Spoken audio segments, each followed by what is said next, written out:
Hello everyone, and welcome back to the history of the Jebus dynasty, where last time we saw young King Osborne take the reins of Sicily and lead it through a series of expansions. Where we left off, he was midway through a war to claim Alexandria for a potential vassal when the Second Crusade was called, a crusade into Spain. Osborne now faced a difficult decision as to whether to push on with his own war or turn his focus on the new crusade. For the time being, Osborne focused his efforts on catching and destroying the Alexandrian troops on mainland Italy. The Battle of Pesaro saw another victory for the Sicilians. However, a substantial enemy force remained. Osborne, however, decided that he needed to bring a swift end to his war on Alexandria, and so set sail. His forces came ashore at Sulum in 1130. As the siege continued, Doctor's wife gave birth to a second daughter. Pebble was born. However, he still lacked a male heir. In January 1131, Sulum was captured, and Doctor's forces moved on to Siwa. Disaster struck on the 4th of April 1131, where Doctor fell off a horse, leaving himself enfeebled. Adding to his pressure, Emir Taqiyya declared a holy war for the Sultanate of Africa, attacking Jebus's African holdings. The war had to be brought to a swift conclusion. Even with Osborne's failing health, it was noted that both his daughters were remarkably smart for their age, and so it was known from then on that the Jebus dynasty had a resilient bloodline. Finally, on the 20th of June 1132, the castle at Minif was captured, bringing an end to the Alexandrian Invasion. Once again, in return for his new vassal's fiefdom, Osborne demanded his immediate conversion. Free from the war in Alexandria, Osborne set off towards the crusading lands, determined to at least make a showing before defending his own lands in Africa. Doctor's forces were engaged at Tutusar in April 1133, as he attempted to besiege the castle there. The disorganized enemy attacked in waves. His forces were able to carry the day.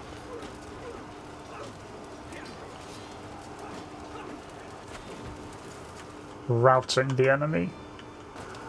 Capturing the castle of Tutusar, Jebus was able to force a breakthrough and give the Crusaders a landing ground. Doctor's forces then joined in a major battle at Saskata.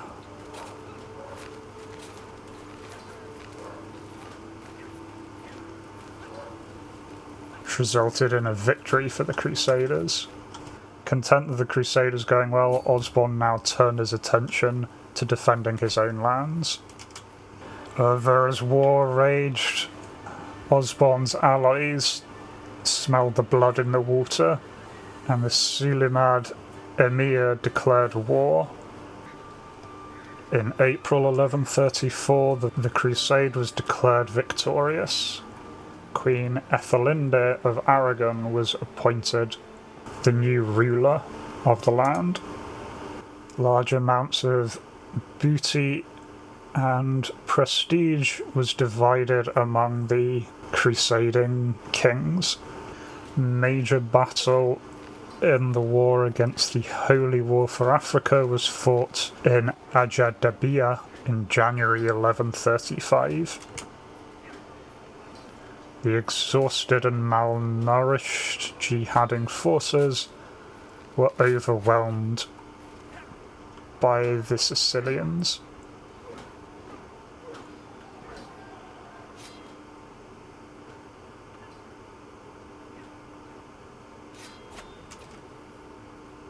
In desperation with the wars losing on multiple fronts, Osborne hired mercenary forces.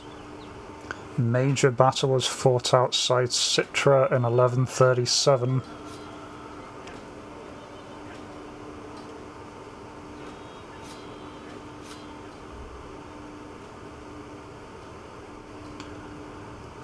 But the Jebus forces managed to achieve victory.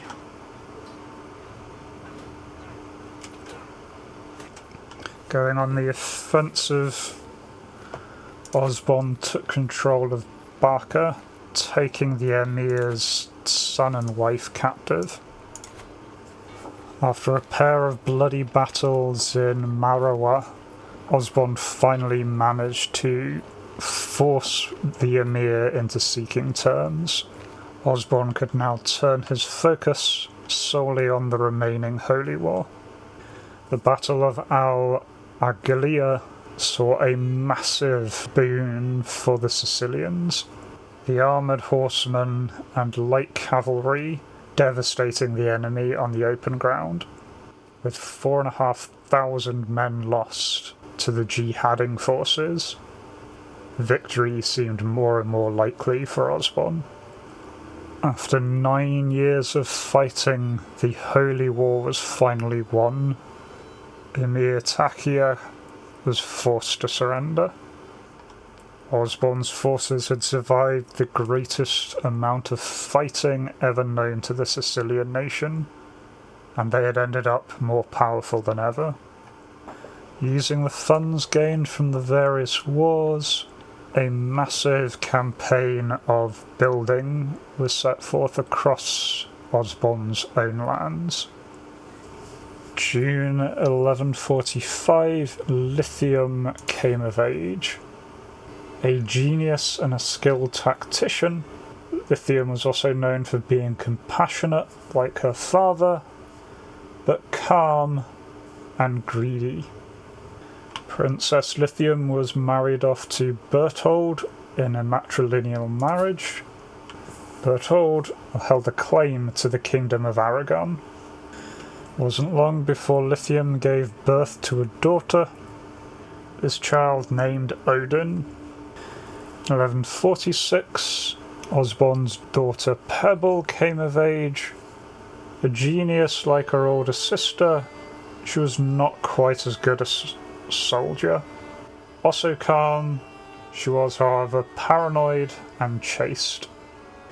She was married to the lowborn Ludwig, who was well known for himself being a genius.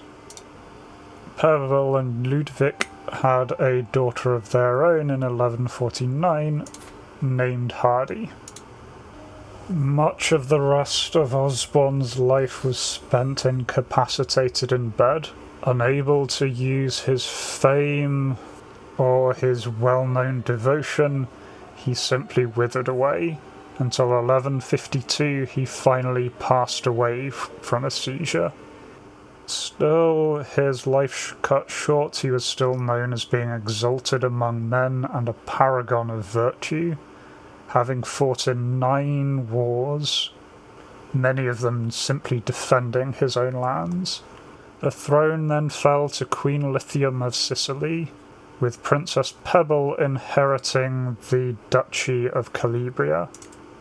Queen Lithium I would face a hard reign, being a woman in a male-dominated culture and facing off against the entrenched regency of Duke Abd Allah.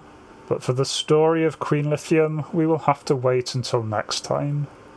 Thank you all for listening, and until then, farewell.